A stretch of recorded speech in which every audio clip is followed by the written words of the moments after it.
Bonjour, chers amis. La paix du Seigneur soit avec vous. Soyez bienvenus à ce partage de la parole. Aujourd'hui, le dimanche 17, la parole nous invite à proclamer ô lumière intérieure qui guide à la vérité de la vie par différents chemins, nous inspire tout ce qui est nécessaire pour être et vivre selon le code de Dieu.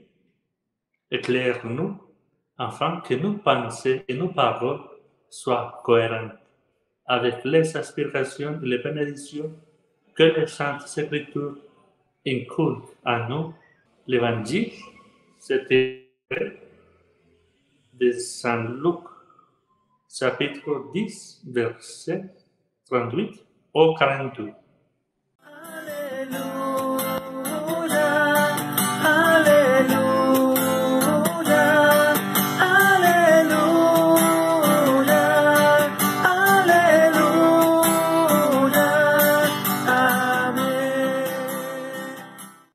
En ce temps-là, Jésus entre dans un village. Une femme nommée Marthe le reçut. Elle avait une sœur appelée Marie, qui s'était assise au pied du Seigneur, écoutait sa parole.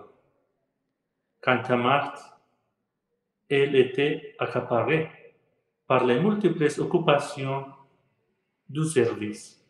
Elle intervint et dit, Seigneur, cela ne te fait rien que ma sœur m'ait laissé faire seule le service. Dis-lui donc de m'aider.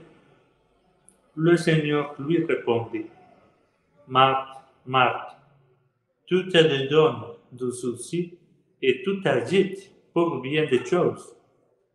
Une seule est nécessaire. Marie a choisi la meilleure part et ne lui sera pas enlevée. Acclamons la parole de Dieu.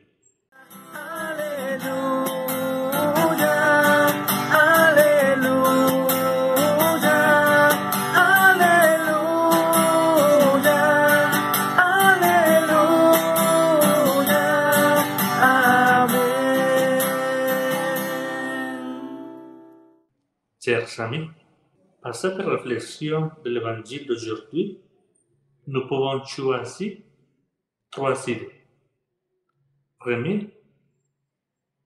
Première, l'importance de la parole de Dieu.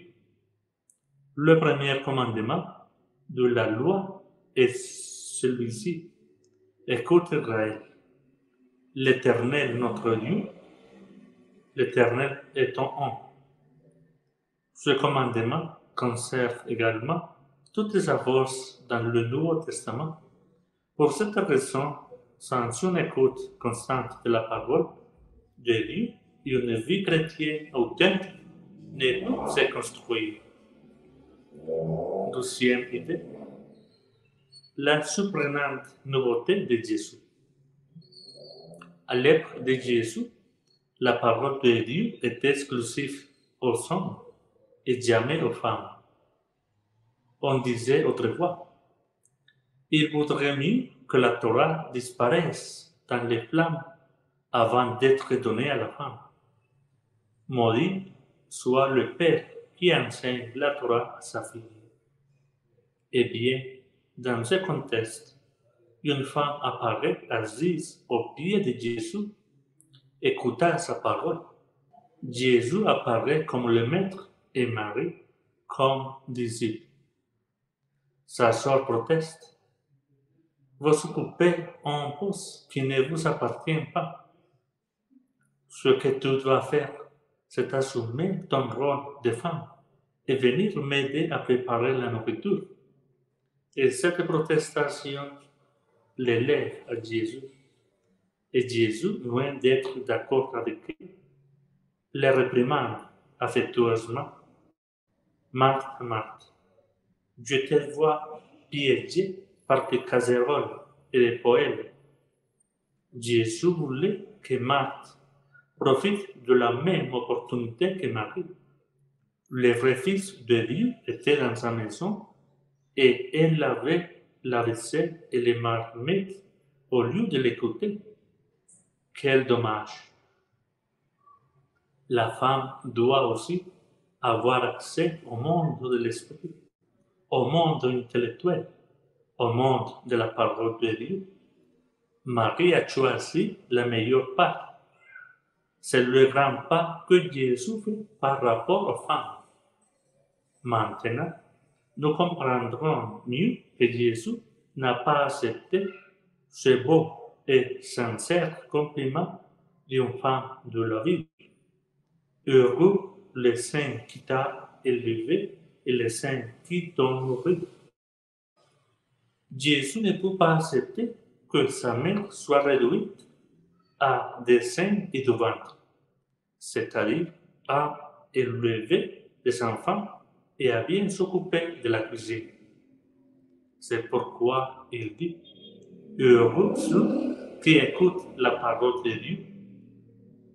Il a élevé sa mère dans le monde de l'esprit et l'a dedans à toutes les femmes. Troisième idée, Marthe et Marie doivent toujours aller ensemble. Ce qui est arrivé après ce repas n'est pas dit dans la narration.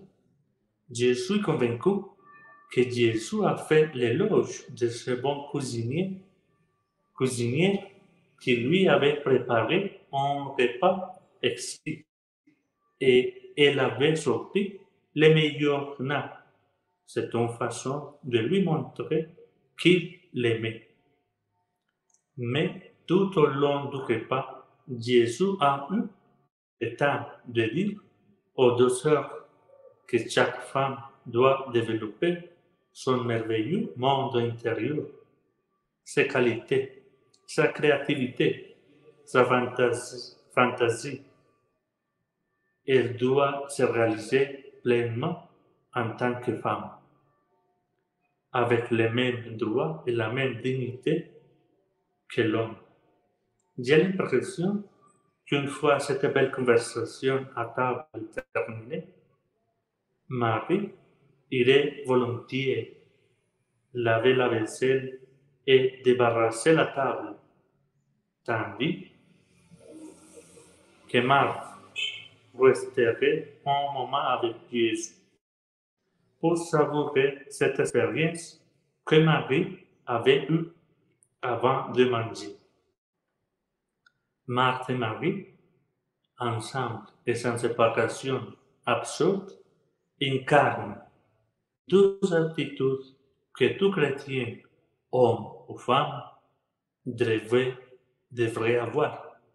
Chaque personne doit être contemplative et active.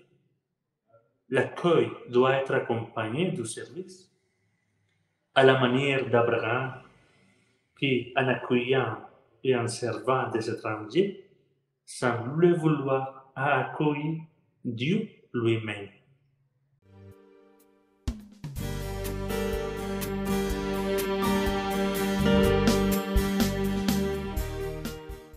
Prions.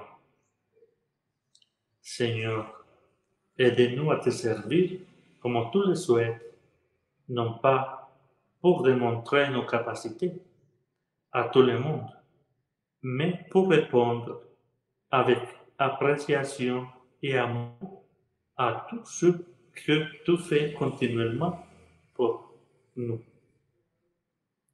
Que le Seigneur vous bénisse aujourd'hui et pour toujours. Au nom du Père, du Fils et du Saint-Esprit. Amen et à la prochaine.